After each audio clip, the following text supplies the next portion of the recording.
എല്ലാവർക്കും ഗേളി മീഡിയയിലേക്ക് സ്വാഗതം. എൻ്റെ ചാനൽ ആദ്യമായിട്ട് കാണുകയാണ്, സബ്സ്ക്രൈബ് ചെയ്യുക, സപ്പോർട്ട് ചെയ്യുക, നിങ്ങളുടെ വിലയേറിയ അഭിപ്രായങ്ങൾ കമന്റായി രേഖപ്പെടുത്തുക. അപ്പോൾ സീരിയൽ ഇഷ്ടപ്പെടുന്ന എല്ലാ കൂട്ടുകാരും കൂടെ കൂടിക്കോളൂ. ഇന്നത്തെ കുടുംബശ്രീ ശാരദ സീരിയലിന്റെ എപ്പിസോഡിലേക്ക് പോയാലോ? എപ്പിസോഡ് തുടങ്ങുന്ന എല്ലാവരും ഇന്നത്തെ എപ്പിസോഡ് എല്ലാവരും കണ്ടു എന്ന് വിശ്വസിക്കുന്നു. എങ്കിലും നമുക്ക് ആ റിവ്യൂയിലേക്ക് ഒന്ന് പോയാലോ? ഇന്നത്തെ എപ്പിസോഡ് തുടങ്ങുന്നതാണ്, ലേലം വിളി തുടങ്ങുന്നതാണ്. അങ്ങനെ രോഹിത് ഒരു തുക പറഞ്ഞ് ഉറപ്പിക്കുകയാണ്. ഒരു തരം രണ്ടു തരം എന്ന് പറഞ്ഞ് ഉറപ്പിക്കുന്ന സമയത്ത് പുറത്ത് നിന്ന് നമ്മുടെ സുബൈർക്ക് 15 കോടി 14 ലക്ഷം സംതിങ് പറഞ്ഞ് അകത്തേക്ക് കയറി വരികയാണ്. അപ്പൊ ഇത് ആരാണെന്ന് അവർക്ക് മനസ്സിലാവുന്നൊന്നുമില്ല. അപ്പൊ പെട്ടെന്ന് നമ്മുടെ ഉപേന്ദ്രൻ നമ്മുടെ സുസ്മിതയോട് ചോദിക്കുന്നു, ഇത് ആരാണ് പുതിയൊരു അവതാരം? അപ്പൊ ചന്ദ്രബോസും ചോദിക്കുന്നു. അപ്പൊ നമ്മുടെ സുസ്മിതയ്ക്ക് മനസ്സിലാകുന്നത്, അപ്പൊ സുസ്മിത പറയുന്ന, എനിക്ക് തോന്നുന്നത് ഇപ്പൊ നമ്മുടെ വിഷ്ണു ഓടിക്കുന്ന ലോറി ഡ്രൈവറായിട്ട് പോകുന്ന ലോറിയുടെ ഉടമസ്ഥനാണെന്ന് തോന്നുന്നതെന്ന് പറയുന്നു. അപ്പൊ അങ്ങനെ മനസ്സിലാവുന്നു. അങ്ങനെ അയാൾ വന്നിരുന്ന് ലേലം വിളിക്കുന്നു. രോഹിത് കൂടുന്നതനുസരിച്ച് സുബൈർക്കയും കൂട്ടി വിളിക്കുകയാണ്. അങ്ങനെ ശാലിനിയുടെ അസിസ്റ്റന്റ് വിളിച്ച് ശാലിനി എല്ലാം ഇൻഫോം ചെയ്യാണ്, ഇങ്ങനെ സുബൈർക്ക വന്നിട്ടുണ്ടെന്നും അവർ ഓരോരുത്തരെ ഒതുക്കുകയാണെന്നും. അങ്ങനെ ബസ്മതി ഒതുക്കി ഒരു മൂലയിലാക്കി.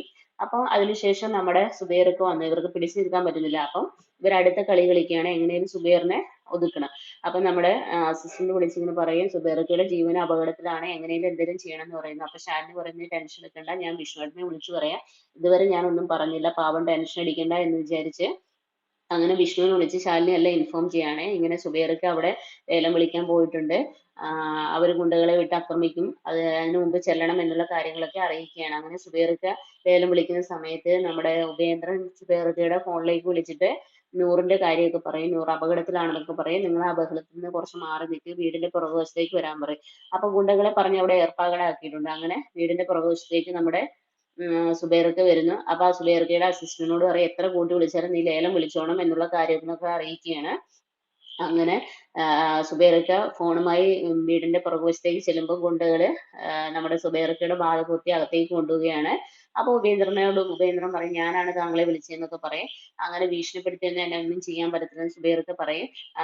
അങ്ങനെ അവരെ തള്ളി മാറ്റിയിട്ട് സുബൈർക്ക് പുറത്തേക്ക് ഇറങ്ങുന്ന സമയത്ത് നമ്മുടെ ചന്ദ്രബോസ് ചവിട്ടി ഒരു സൈഡിലേക്ക് ഒലുക്കുകയാണ്. അപ്പത്തേനും വിഷ്ണു ആണെങ്കിൽ ബൈക്കിൽ വന്നുകൊണ്ടിരിക്കുന്ന സമയത്ത് ഇവിടെയാണ് ഭയങ്കര തകൃതിയായ ലേലം വിളി. എങ്ങനെയും രോഹിത്തിനെ ലഭിക്കണമെന്നാണല്ലോ അവരുടെ ആലോചന.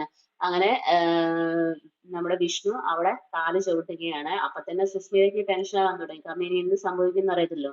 അകത്താണെങ്കിൽ നമ്മുടെ സുബൈർക്ക് അപകടത്തില്, നമ്മുടെ സുബൈർക്കയുടെ കൂടെയുള്ള ആള് അപകടത്തില്, എല്ലാരും കത്തിയുടെ മുനയിലാണ് നിൽക്കുന്നത്. എന്ത് സംഭവിക്കുന്ന അറിയാം. ഓരോരുത്തരും അങ്ങോട്ടും ഇങ്ങോട്ടും വല്ലാത്ത ഇതിലാണ് നിൽക്കുന്നത്. അപ്പൊ ഇതെല്ലാം കണ്ട സുസ്മിതയ്ക്ക് തന്നെ ടെൻഷൻ. വിഷ്ണു എത്തുകയും ചെയ്യുന്നു. ഉപേന്ദ്രനാണെങ്കിൽ ഭയങ്കര വിജയലാളിതനായി ഇങ്ങനെ നിൽക്കുകയാണ്. എന്തായാലും ലേലം നമുക്ക് തന്നെ, ഇതിനെതിരെ ഒന്നും ചെയ്യാൻ പറ്റില്ല എന്നുള്ള രീതിയിൽ അങ്ങ് നിൽക്കുകയാണ്. കാരണം പോലീസും പട്ടാളവും എല്ലാം അവരുടെ കൂടെ തന്നെയാണല്ലോ. അങ്ങനെയാണ് എപ്പിസോഡ് കടന്നു പോകുന്നത്. അപ്പൊ എല്ലാവരും നാളത്തെ എപ്പിസോഡിനായി വെയിറ്റ് ചെയ്യുക. Okay, bye bye, thank you.